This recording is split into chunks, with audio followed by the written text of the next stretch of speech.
There is no way I'm the only one who hates this. So, guys, in the thumbnail, I'm not talking about pull ups, but I'm actually talking about this sort of pull up bar. Well, let me just tell you the story. So, the previous week, I was having sort of elbow pain. Well, now the problem is all fixed, but well, I had sort of elbow pain the previous week. Now, I spent like about 3 of my workout sessions actually figuring out what could be the problem. So what I did, I just checked the form of my exercises I was doing. I checked my form with all the exercises of the push day, the pull day, the leg day. Well, obviously leg day wasn't the issue for the elbow, but yeah, mostly I just checked for push and pull day whether my form with every exercise is right. And I actually noticed something was wrong with my pull-ups, and my pull-ups were actually causing me this elbow pain.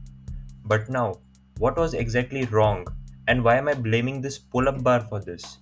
Now, if you are new to this channel, I do weighted calisthenics and I do weighted pull ups on this pull up bar which is available at my gym. Now, the problem actually arises due to this gap in between this pull up bar.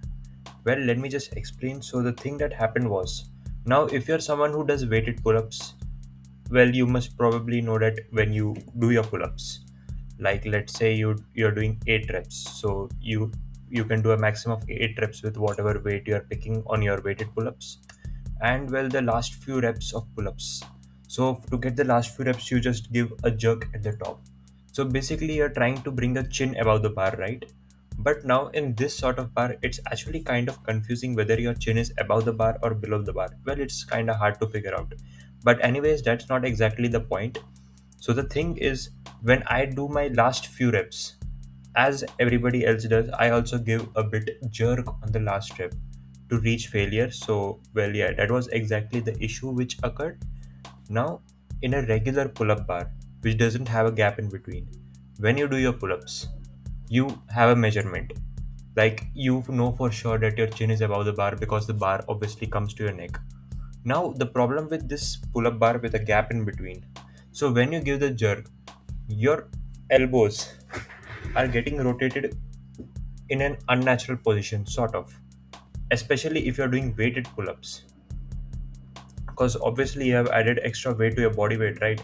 So, you are going for your pull ups, and to get the last few reps, you need a slight jerk, right? So, you do this, and well, your elbows go into an unnatural position. So that is exactly what was happening with me. A straight pull-up bar with no gap in between. Isn't it obvious? Like you know your limit. You want to go ahead of the bar, obviously. But with this gap in between, the issue is you might actually externally rotate your elbows a bit more than you are supposed to do. Now, well, if you have this sort of pull-up bar, what is the solution to the problem? Well, it's actually quite simple. Just don't give the end jerk. Rather than trying to give the jerk, just try a controlled movement to the top rather than giving a jerk for 1 or 2 last reps. I mean, it's kind of pointless anyways to just complete the rep with a bit of momentum from the jerk you're giving with your legs. So, well, just do a slow and controlled movement instead for your pull up at the even for the last few reps that you do in your set. Now, if you are doing pull ups on even a regular bar, I actually recommend don't really do that giving a bit of jerk thing, because that as well is definitely risky for your elbows, and it might as well cause your elbow pain. But when this thing, I mean, you get this pull up bar with this gap in between, this thing actually gets more complicated. Like you're more likely to risk an elbow injury, just like I did just a week ago. So first thing first, I will just like to clear this, not giving a jerk and rather doing a slow and controlled movement. Even if you have a regular pull-up bar, I believe that's always better. But then again, if you have this sort of pull-up bar, well, definitely don't at all try doing this giving a jerk thing to get your last rep, because that can actually injure your elbows. Well, this is just exactly the reason why I hate this kind of pull-up bar, because obviously when I did my pull-ups, it was actually quite confusing whether if I'm doing it right or am I doing it wrong.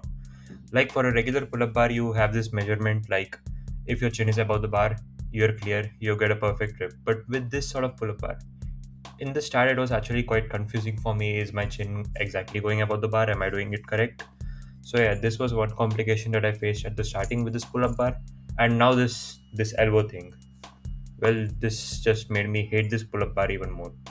But yeah, anyways, this video was just more of a precaution video. I wanted to share this video so that, well, you don't repeat the mistakes which I made. And well, yeah, that's it for this video. Hope you like the video, and well, just implement this precaution into your routine, and well, let's all make great progress. Well, make sure you subscribe.